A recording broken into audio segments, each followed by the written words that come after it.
Okay. Hi. Welcome to Fortunate Living. Okay. So now I'm going to do a video. I want to talk about dual enrollment. You're homeschooling, your child is doing amazing in their classes, and you keep hearing about this dual enrollment. So I'll give a brief background because most people know what dual enrollment is. So dual enrollment is something that your state, your city, your school district allows your child to take classes and get credit for their high school diploma, and then those credits also apply to their college degree when they move on. So the two ways that I'm familiar with it is like people that are in public school or private school, they'll take dual enrollment, and a teacher might be sent to their school. That's the most popular way. The university sends instructors out to the schools, and then certain kids are allowed to take dual enrollment classes. Well, I feel like homeschoolers, our dual enrollment classes, they call it dual enrollment or dual credit. Dual credit makes more sense, I guess, because you get credit towards your high school diploma and you get credit towards your college degree. Those credits follow you. So I feel like as a homeschooler, the options that my children have for dual enrollment are better than the public or even the private schools. This is why. If you're in, let's say, what I'm familiar with is like the area private schools. The area private schools, they'll select only certain students, and it's up to their discretion that they think are capable of taking the dual enrollment courses. And that's not always fair. Like, what criteria are they using to say which children they're going to allow to take the dual enrollment? As a homeschooler, I can evaluate my child, see if they're responsible enough, and then say, okay, we're going to try dual enrollment. So that's one thing where I have known students, parents of students that were in public and private school, and their children were not even given the opportunity to take dual enrollment classes. So as a homeschool parent, you can give your child this opportunity based on if you think they're ready for it, not based on someone else's criteria. Or it could be that maybe the school only has funding for 10 students to take dual enrollment and your child is the 11th. Well, just because you didn't get funding for any more based on your student body, my child doesn't get to take the dual enrollment. No. So as a homeschooler, you have all the control to decide if you're going to try to take that process and let your child take dual enrollment. So I'll tell you a little bit about the process. It's very simple. So it's different. My older son that's in college, he did dual enrollment too. He didn't like it a lot. But once he got to college, he was happy that those two courses that he took in dual enrollment, that they were able to transfer over to his university. One was an economics class, econ, and then the other one they wouldn't accept it as an econ, but he was able to get it as a like a extra course. So it did count towards his degree. It was two courses, 6 credits that he did not have to take at his for undergrad, and that didn't have to get paid for. So that's a big thing. Let's talk about the money, because I learned something new with my Nate the Great now going to dual enrollment.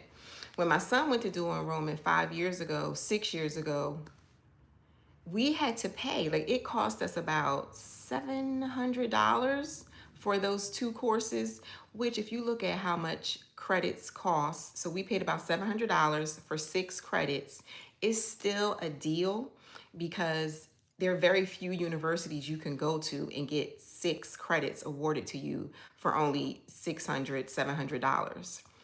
So when it was time, Nate the Great graduated from middle school. We did a whole homeschool graduation. I have to show you guys that. It was so much fun. Um, and then he decided that he was staying home again for ninth grade. He's a ninth grader. and he decided that he's going to stay home, not go to high school at a private school until next year because he has some activities that he wants to complete, some things he wants to do. So, you know, we met as a family and felt like, okay, we can support you for one more year with that decision. It's a good decision. So when I went to look for him, the first school that we toured was a liberal arts, a private liberal arts school that we saw that they had, they offered dual enrollment. Hi, I'm the lady you saw in the library.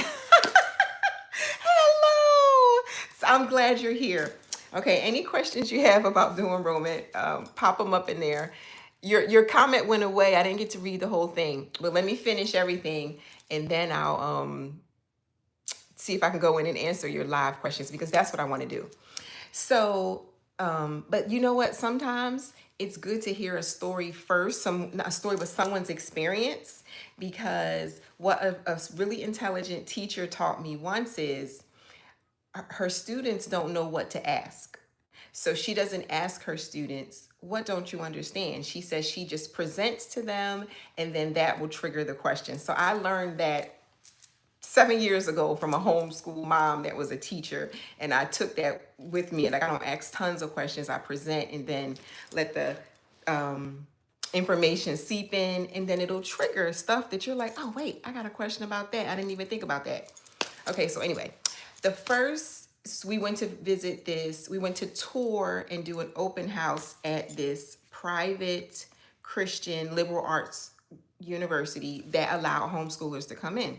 The way it worked there was, you know, you pay the same amount as these students pay for this private liberal arts education, but the homeschoolers would be in a class together. And they offered like 4 different homeschool dual credit courses. The open house was amazing, and the tour, the buildings, it was so beautiful. I felt like I was walking on an Ivy League campus. It reminded me of University of Pennsylvania, Ivy League school in Philadelphia that I got to go to when I was in high school, and that's the feel, the buildings, the bell ringing. It was really nice. The manicured shrubbery, it was beautiful. It would have been a really nice atmosphere for Nate the Great to be in. But it was high, like it was expensive, much more than what we paid for my son's dual credit courses. So what happened was, like, where we live in the Houston area, there are so many homeschoolers, and I know people are taking dual enrollment because I see them like in the Facebook groups. Everyone's talking about dual enrollment. Well, the course Nathaniel wanted to take, it was like some type of writing, literature, Dante, Roman-ness. Don't ask me, but it's, you know, it's a liberal arts college, so they have that humanities concentration on writing and you know, literature. They needed 7 students to be in the class to run it, right?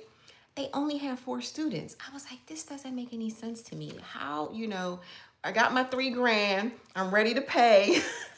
You guys don't have enough students to sign up? Well, it just made no, as we left, I was like, this makes no sense to me. And they kept saying, we'll get back to you if we get to the threshold of 7 students. Well, lo and behold, go back on them Facebook groups, because them homeschool moms and dads, they in there talking. They finish homeschooling in the day, and at nighttime, they are talking. It turns out that our area community colleges, so we have quite a few in the Houston area. I'll use Houston City College. That's a 2-year college. It's called a community college. And then they have an agreement with all of the Texas state universities, U of H, just all of those. You go there for free. Free 99. I was like, no, what? I'm like, you mean he can come here? And this community college offered humanities courses as well. Now, if they're at the same level as the private liberal arts university, I don't know. But they did offer the type of literature that he was interested in learning to get his credit for. And it's free. I said, no wonder the private liberal arts school can't get 7 kids. Who's coming over here to pay $3,000 plus books when the Houston Community College, he can go for free?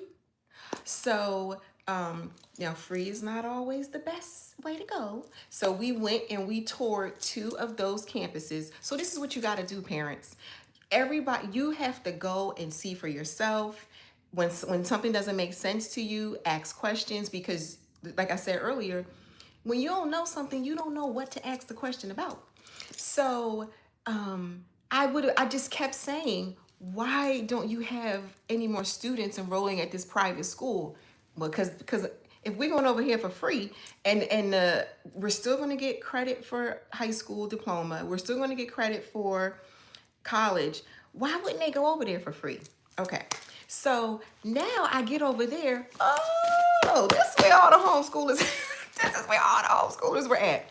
But the benefit of being a homeschool dual enrollment student is they have two counselors completely dedicated just to the homeschoolers that are coming for dual credit, right? Because they're different regulations, I guess, right? Because they had some that were for the schools, and then they had these two counselors that and their assistant that was like at my beck and call with my 15 million questions that I had. So now the difference, if you're at a public university, your kids are going to have a lot more freedom. They're going to have a lot more freedom. The private university, if the children were 12 to 16, a parent had to stay on campus, not in the college lecture, but on campus. And then I think it's like 15, or it must be 15. It must be 12 to 15. But I was going to have to stay on campus with Nathaniel. So it must be 12 to 16. I think it's 12 to 16. They can come at 12 if they pass the test. Actually, there was no test. There was no test at the private university. There was no test. But if you were 12 to 16, the parent had to stay on campus. 16 and up, you could leave them and come back. I guess them children could drive. Yeah, 16, they could drive. So Nathaniel is 14. So I was going to have to stay on campus, which honestly, I didn't mind that because I'm that helicopter drone mom where I would have been in the car reading or doing something. Okay. At this public school, baby, you drop them kids off and roll out as far as I know. Nobody asked me about his age and was I going to stay on campus. He just going to be on campus. And he was going to be in classes. The private school, it was just going to, the private university, it was going to be only those high school students in there. At this public university, he's in whatever section he signed up for. If he in there with a 50-year-old, if he's in there with other homeschoolers, they did not have specific sections for them. So you have to evaluate the maturity of your child and if you think that they would be able to handle being in there with such a varied set of people, right? And where the instructor is not going to be concerned that you're 14 years old, Nate the Great, because this person is just here to teach and do whatever. And my husband and I, we did feel like he was mature enough and that it would probably actually benefit him to be in that type of varied type of environment. Okay, so that's the thing. But what I feel like we could pick any campus we wanted. The community college in the Houston area, it has a plethora. I don't know, 12 campuses. We could pick any campus we want. Then we could pick any instructor we want. If you go to a public school and you do dual credit, you're stuck with whatever instructor they send to your school. Whereas we could go on, there was this website that my son in college would use. No, it wasn't a website. You put in your teacher's name. So if you're enrolling for dual credit and you're like, we don't know anything about this instructor. I just was in Google, Safari, whatever. Put the instructor's name in and put in ratings of the instructor teacher ratings. Like I just typed a bunch of stuff. And this different websites would come up and show me the ratings for the professors. She always late. She made things harder than it needed to be. He was wonderful. I loved him. I wish I could have taken another class with him. So needless to say, we decided to go with free 99. So he's going to, to the community college. But we wanted to pick, there were like 252 sections of the English course that he wanted to take. And you could take whatever. You can take English, math. You could take, he didn't even have to take a test. My son, my older son, when he went to a community college 7 years ago, 6 or 7 years ago, he had to test before they would let him. And if he did not have to take a test. I guess it's, yeah. I didn't ask. They let me register. They let me sign him up. I didn't ask. But he did not have to test. So we were able to go through, pick the days of the week that we wanted him to go, pick the location we wanted him to go to, and then we were screening them professors because we don't want a crazy professor making his first exposure to college horrible for whatever reason. You know how some of them professors be. So we screened out all of those things, found the section, and chose it based on location, professor, and what he wanted to take. And it's free. So, I mean, you guys might have already knew that. I did not know that. Okay, so find out what the rules and regulations are in your school district, city, state, and look into this dual enrollment. Because like I said, you can start as early as 12. I think it's up to the school. Like, I don't think, and then like I said, you could start at 12 and the parent had to stay. If you were 16 and up, you didn't have to stay. That was the private school. Like I said, they haven't asked me anything about am I staying, how he getting there, anything at this public university. Okay, so some things to take into consideration. I had to have his vaccination record to register him there. And actually, they did not want his vaccination record. It was only a meningitis vaccine that they were concerned about. Now, that could vary by state too, but they just wanted to either have proof that he had gotten a meningitis vaccine or a exemption. So they accepted my exemption because he does not have a meningitis vaccination. They accepted my with no problem. So the process was all online, except I had to go and have two things notarized. I had to have the vaccination exemption notarized.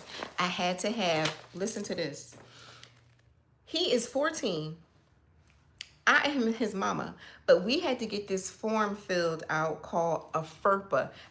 This is my folder. Look at my folder, y'all.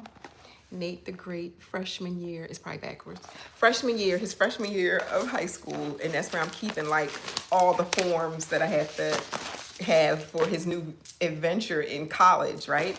So we had to get this form filled out, so a release form to allow me to talk to his teachers, to ask about things on his behalf, just anything for them to even talk to me about his education, which I know I had to do that for my son when he went to college, but Nate the Great is 14. You gonna talk to him about what's going on? But I had to fill that form out. I had to have the vaccine one, what's that called? Notarized. What was the other form I had? Oh, the other form I had to get notarized was another form saying that even though he attends this college, because he is a dual enrollment student, that I am partnering with them in his education.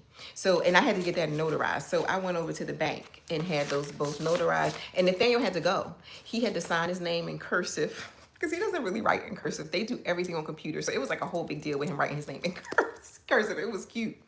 And the notary had to like see his passport and prove that it was him to give me permission to have access to his records and what's happening at the school, as if they was going to be able to stop me, notarized or not.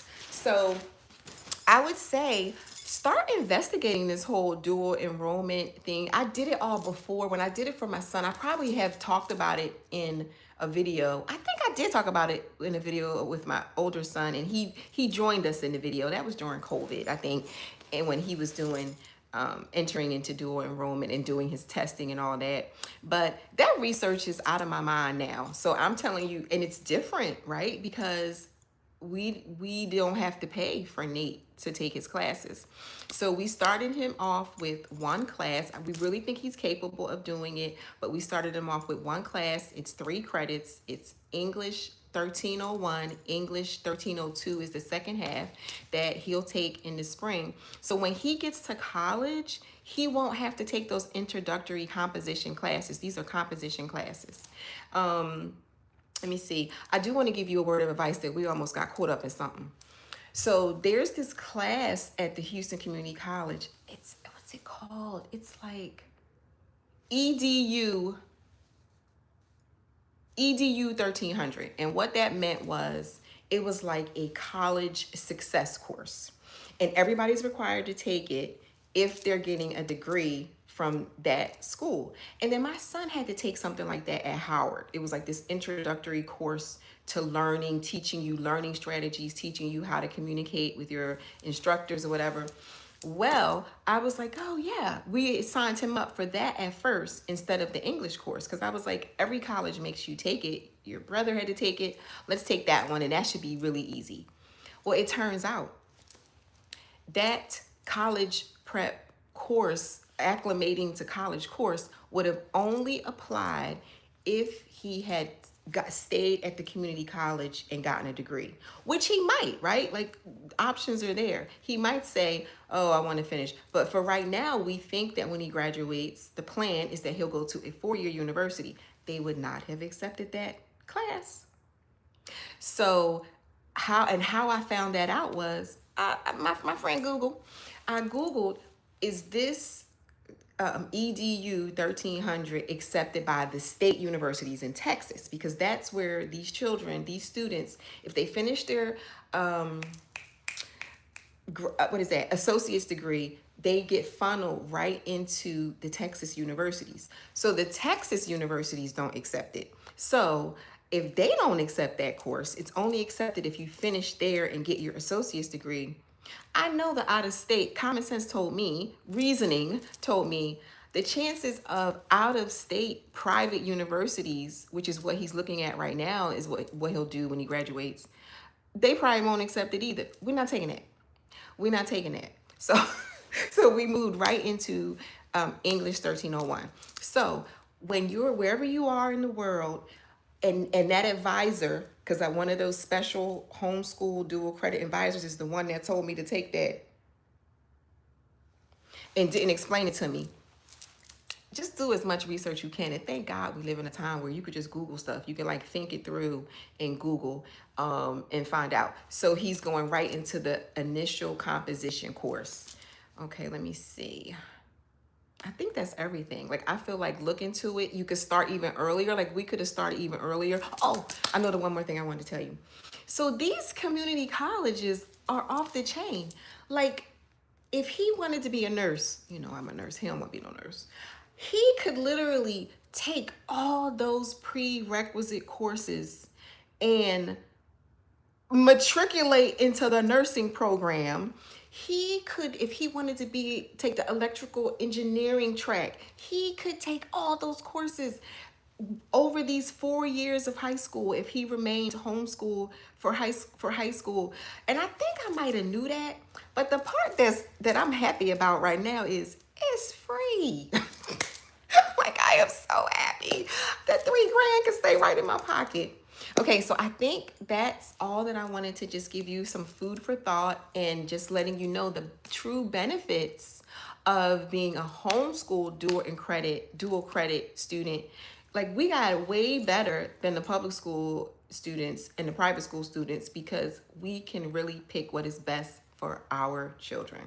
Okay, so now let me see if I can figure out how to see the question, because somebody said something and then it just went away. Oh, what's this? No, I want messages visible. Send me messages. No. Okay, just let me see. Wait, hi, sweet lady from the library. Why can't I? Okay, hi. I'm very interested in this topic. It's cutting your message off. Why can't I see the rest? I homeschool my son. I love your name. I'm gonna figure, oh, she left already. Well, that's fine. I'm gonna take this time to figure this thing out.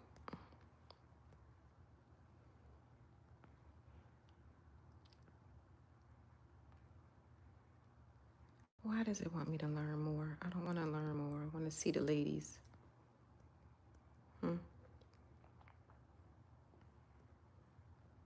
Okay. All right. Well, I'm heading out now. I'll have to look up on YouTube how to see the things when I'm in YouTube. All right. I hope this was helpful. Have a great evening. Bye.